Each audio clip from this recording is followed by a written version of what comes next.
BA part first के विद्यार्थियों, प्रथम प्रश्न पत्र के इसी ई व्याख्यान में आपका स्वागत है। हिंदी साहित्य का इतिहास आपके प्रथम प्रश्न पत्र में प्रथम दो युग आपके सम्मिलित हैं आपके सिलेबस में, पाठ्यक्रम में, आदिकाल और भक्तिकाल। आपको इससे पूर्व आदिकाल के साहित्य की परिस्थितियों के बारे में परिचित कराया जा चुका है कि वो कौन सा युग था, वो कौन सी परिवेश और परिस्थितियाँ थी जिसमें आदिकाली साहित्य सृजा गया। और आदिकाल के नामकरण के बारे में भी, नाम के विभिन्न विवादों के बारे में भी आपको बताया गया था। आदिकालीन साहित्य है वो हिंदी साहित्य का प्रारंभिक युग है और अनेक अंतर्विरोधों से और विभिन्न काव्य सरणियों और वैचारिक सरणियों से युक्त काव्य का काल है, साहित्य का काल है। अपभ्रंश इस युग के काव्य में पृष्ठभूमि का काम कर रही थी। आज आपको अपभ्रंश साहित्य, अपभ्रंश और हिंदी के बारे में इसी व्याख्यान में बताया जाएगा। हिंदी साहित्य का इतिहास हिंदी जाति के विकास का इतिहास है, ठीक उसी तरह जैसे बांग्ला साहित्य बंगाल जाति का, मराठी साहित्य मराठी जाति का, गुजराती साहित्य गुजराती जाति के विकास है। जो अपभ्रंश हिंदी का साहित्य है वो हिंदी का जातीय साहित्य है, राष्ट्रीय साहित्य है।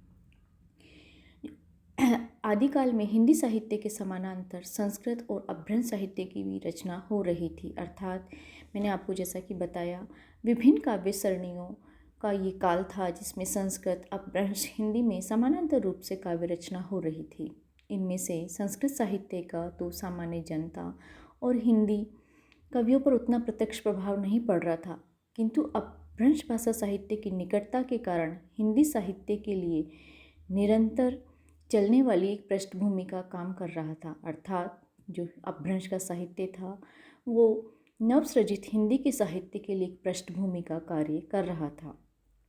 आचार्य रामचंद्र शुक्ल ने तो अपने हिंदी साहित्य के इतिहास में कहा ही है कि अपभ्रंश काल के अंतर्गत अपभ्रंश और आरंभिक हिंदी दोनों की रचनाएं सम्मिलित कर लेनी चाहिए, या उन्होंने सम्मिलित कर ली।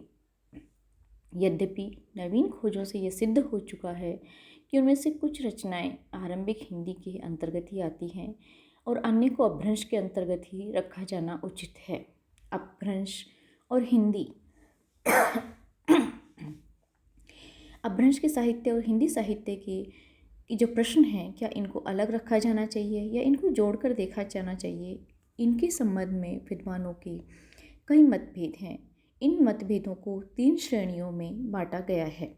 आप ध्यानपूर्वक सुने। अपभ्रंश पुरानी हिंदी है।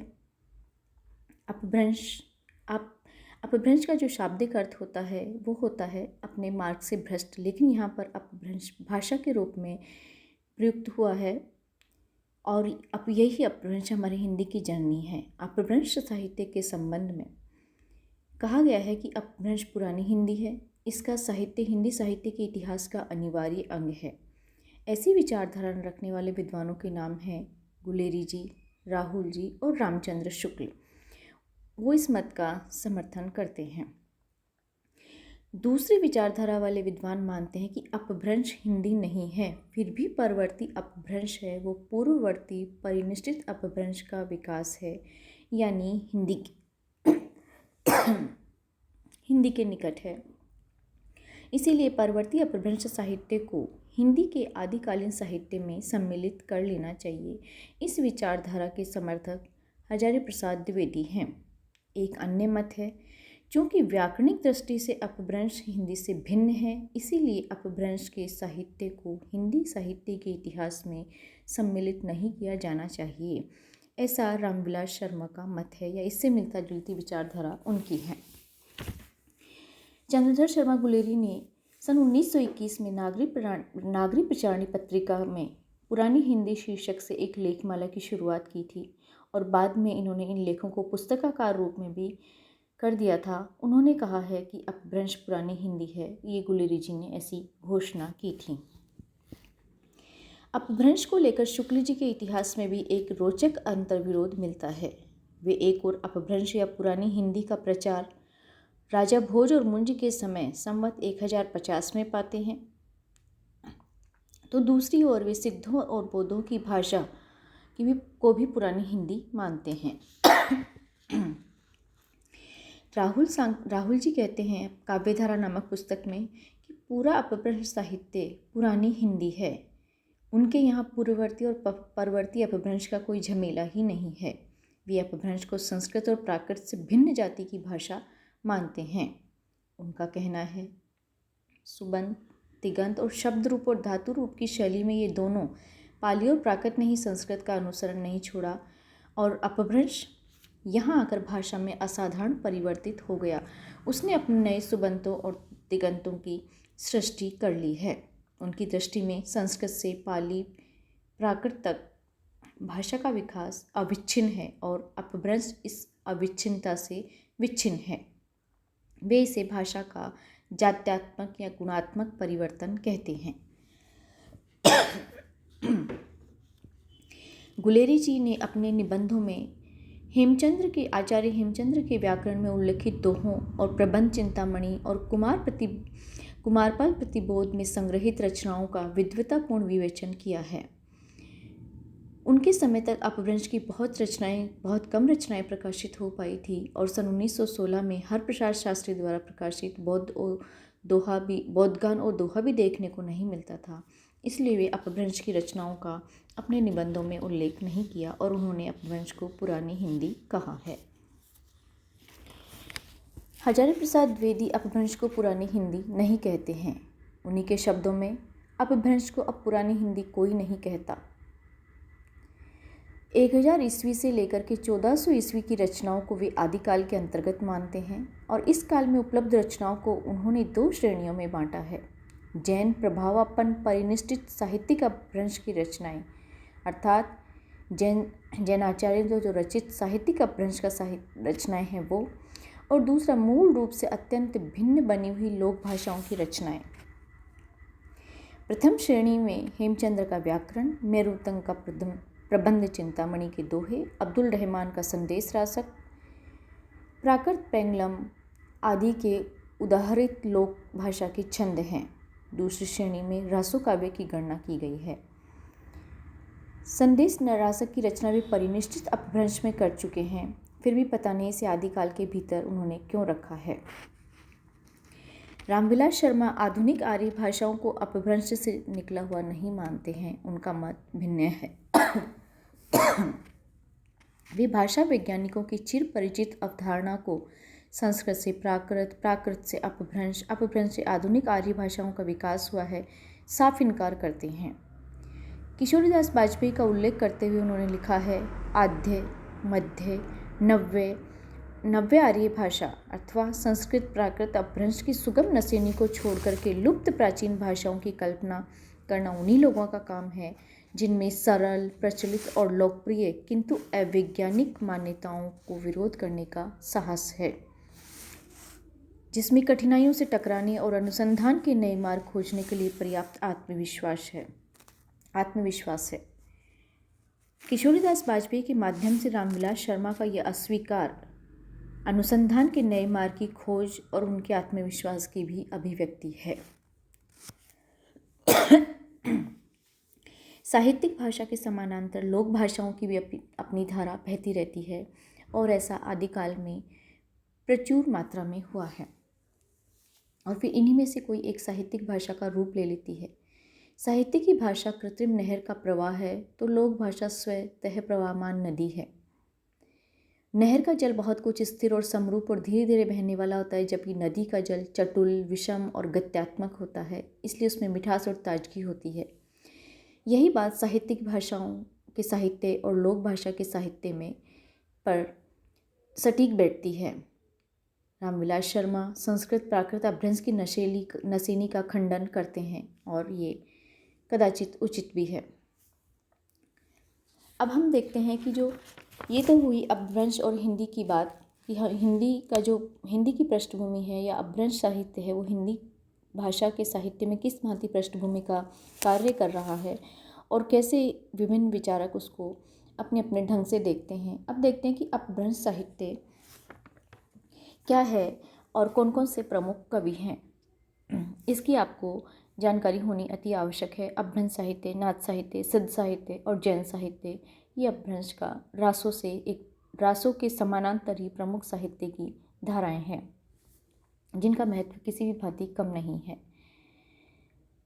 डॉक्टर देवेंद्र कुमार जैन स्वयंभू, पुष्पदंत, धनपाल, घाहिल, कनकामर, अब्दुल रहमान, जिंदत सुई, जोइंदू, राम सिंह, लक्ष्मीचंद या देवसेन, दीपंकर, किलपाद, महीघर, कंबलवार पाद को अपभ्रंश का कवि मानते हैं।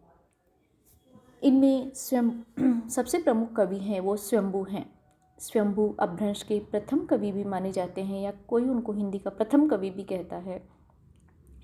कवि स्वयंभू 783 के आसपास विद्यमान थे। उनका जन्म, मृत्यु और जन्म स्थान के बारे में कुछ भी विदित नहीं हो सका। डॉक्टर जैन के मतानुसार वे कर्नाटक प्रदेश के थे। पौमचर्य, रिठिणेमिचर्य, स्वयंभू छंदस नामक 3 प्रसिद्ध उन्होंने ग्रंथ लिखे। पौमचर्य अपूर्ण ग्रंथ है, जिसमें राम के चरित्र का विस्तार से वर्णन किया गया है। कथा के अंत में राम निर्वाण प्राप्त करते हैं और मुनींद्र उपदेश देते हैं कि राग से दूर रहकर ही मोक्ष को प्राप्त किया जा सकता है। अपभ्रंश के दूसरे प्रमुख कवि हैं पुष्पदंत, जो 10वीं शताब्दी में हुए। वे शैव थे, किंतु बाद में अपने आश्रयदाता के अनुरोध से जैन हो गए। उनकी भी 3 रचनाएं मिलती है, महापुराण, नय कुमार चरित और जसौर चरित। इनकी रचना धार्मिक उद्देश्य से ही हुई है। फलस्वरूप साहित्यिक, शिल्प तथा तात्विक दृष्टि से इन पर जिन भक्ति का प्रभाव सर्वत्र मिलता है, अर्थात जैन धर्म का प्रभाव इन पर सर्वत्र मिलता है। महापुराण में अनेक घटनाएं और चरित्र हैं। कवि ने 63 महापुरुषों की जीवन घटनाओं का इसमें वर्णन किया गया है। इस ग्रंथ में भाषा की दृष्टि से स्पष्ट हिंदी के अंकुर दबे हुए दिखाई देते हैं।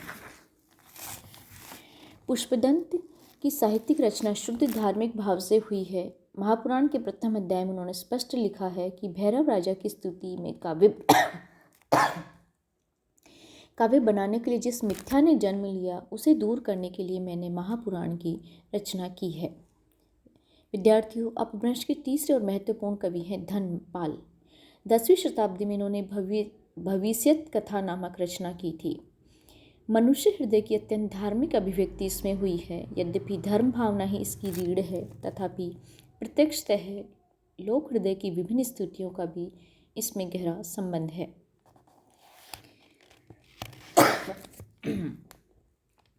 अपभ्रंश साहित्य के समर्थ कवियों में अब्दुल रहमान का नाम भी आता है। संदेश रासक लिख करके उन्होंने हिंदी काव्य के लिए एक स्थायी प्रेरणा का कार्य किया है।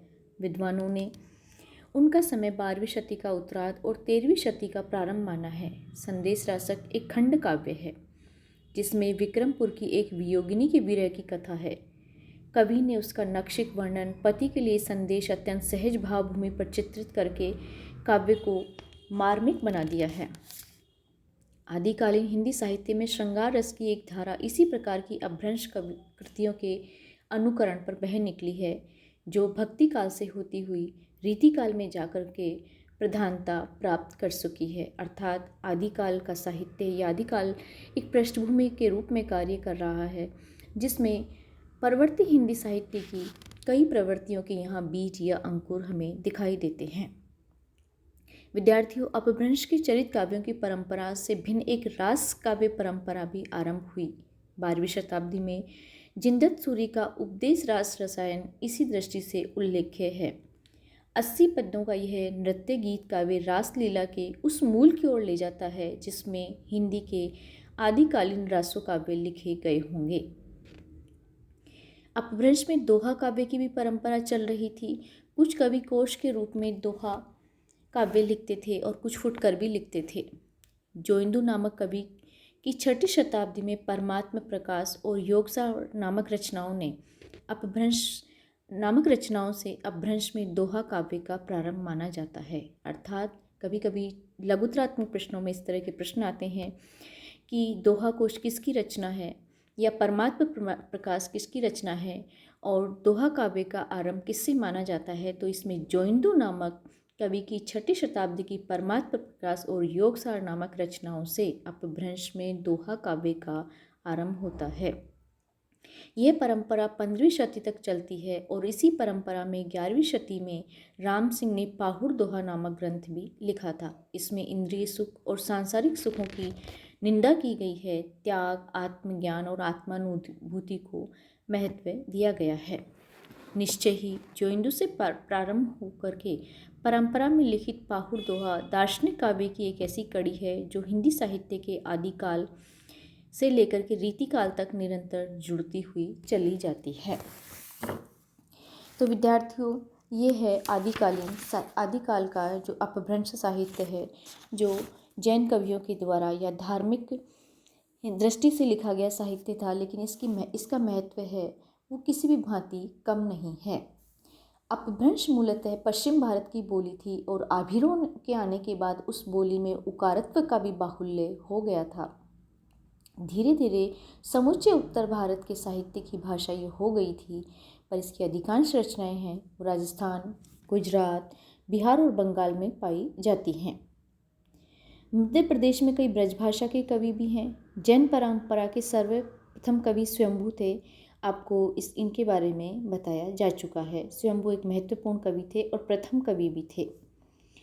तो विद्यार्थियों, ये था अपभ्रंश काव्य की परंपरा जो हिंदी की पृष्ठभूमि में कैसे कार्य करती है और किस भांति विद्वानों का इसको महत्व देने के संबंध में या हिंदी और अपभ्रंश को एक मानने में या पृथकीकरण करने में किस भांति अलग अलग मत हैं, आपको इस ई व्याख्यान में बताया गया है। ध्यानपूर्वक सुने, पुनः सुने। धन्यवाद।